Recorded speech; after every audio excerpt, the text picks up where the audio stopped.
Language is not a topic most people constantly think about.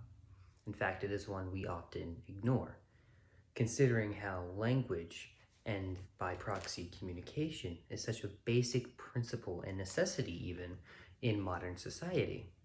The ability to exchange ideas, opinions, and therefore change ideas and opinions through a vocal orientation or just speaking to another person is vital, is very important to human existence. It is one of the many things that separates us as humans from other animals in the animal kingdom. The ability to use our voices to express complex ideas and explore themes that most other animals wouldn't prioritize. However, language itself is complicated and complex because the human experience is complicated and complex. And because of that, multiple different languages across multiple different regions have developed. And not all of them share the same word usage. What is called an apple in America and Britain is called un manzana in most Latin American countries and Spain, and is called una mela in Italy. There are different, and this difference is one of the very things in modern society that divides us. That's barely even thought about because of how integral and important language is in our society. We don't even think about it. I want to bring up 3 examples of how this divide in language and how having different languages has divided us as people. And by doing so, I will pose the question to the audience: should we do something about this problem? And if we need to, what should we do? Or at least, what are some ideas that have been formed? The first example I wish to provide dates back into ancient history, during the time of the early Romans, specifically the Punic Wars. You see, Rome was at war with a country called Carthage. This country owned the Mediterranean, and Italy wanted to own the Mediterranean, considering how vital it was to the evolution of the empire. And therefore, they went to war with the Carthaginians. The Romans went to war with the Carthaginians.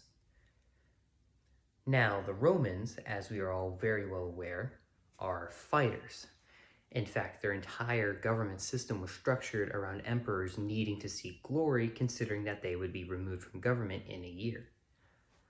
However, Carthage was different. It built its empire through trade. So therefore, they were not as accustomed to fighting, and especially not fighting in war.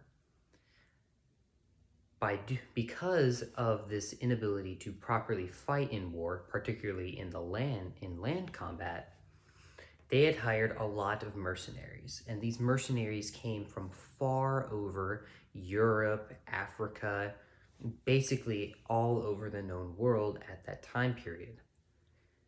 This, however, did create a problem because these multiple different social ethnic groups spoke different languages than that the Carthaginian generals spoke.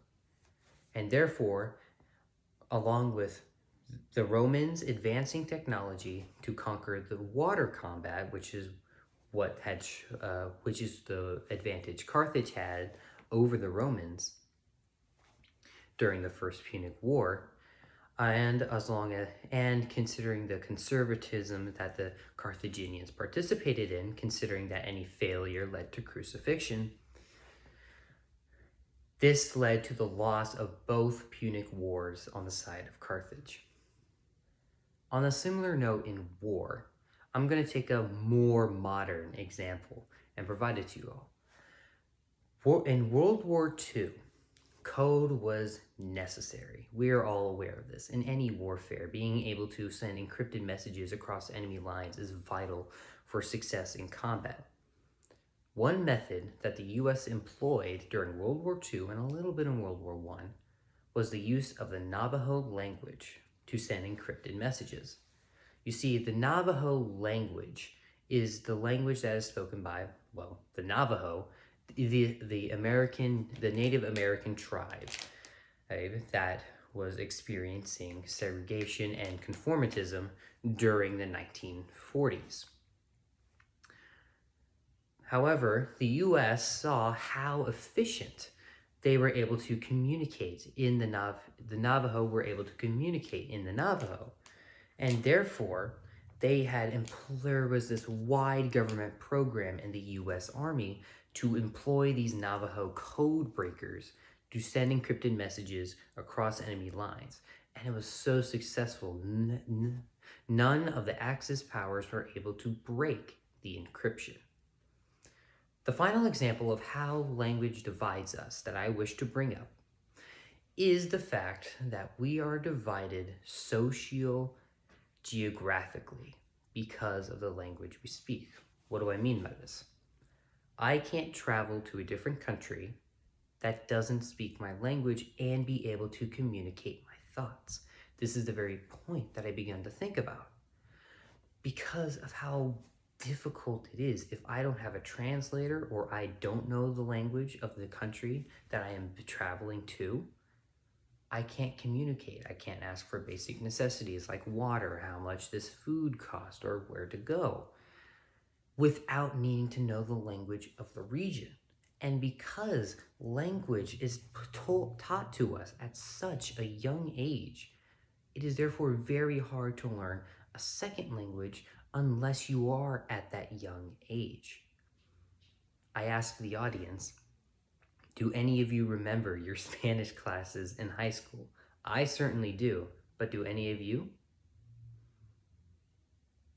So this brings to the questions I wish to ponder to y'all. Should we do something about this? And if so, what can we do? I'm going to start with that last question because the answers are very simple. If we determined that we needed to have a common language amongst people so we didn't have to learn a second language and therefore not be so divided, there are two options to this we can take. We can pick a language and tell everyone to speak it, or we can create a new universal language amongst Earth. However, both of these solutions have problems. The first one, who has the right, the audacity even, to decide what language should be the language you speak? If you talk to an American, they'll probably say English. You talk to a Chinese civilian, they'll probably say Chinese. You go anywhere in the world, they'll probably claim that their language should be the language that should be the common one. But no one has the authority to put that in place. So that idea is already off the table. The second idea then is pretty logical. Well, if we can't decide what languages we should choose, then why not we just combine them all? However, this also has certain problems because we may not be able to accurately represent every single language that is out there. An article all the way back in, I believe, 2020 to 2021 discussed how nearly 1,200 languages died when this woman died because no one else spoke it. And it was an absolute travesty, and we can't use those languages to represent a certain amount of people. Likewise, we can't use the language that even exists today and accurately represent every demographic. So then I go back to the first question I asked. Should we make a universal language? My opinion, we shouldn't.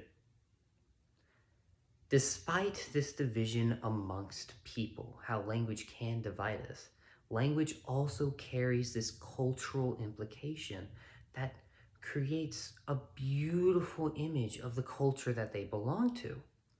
Spanish would not be the same if it was directly Arabic, if it was directly Latin.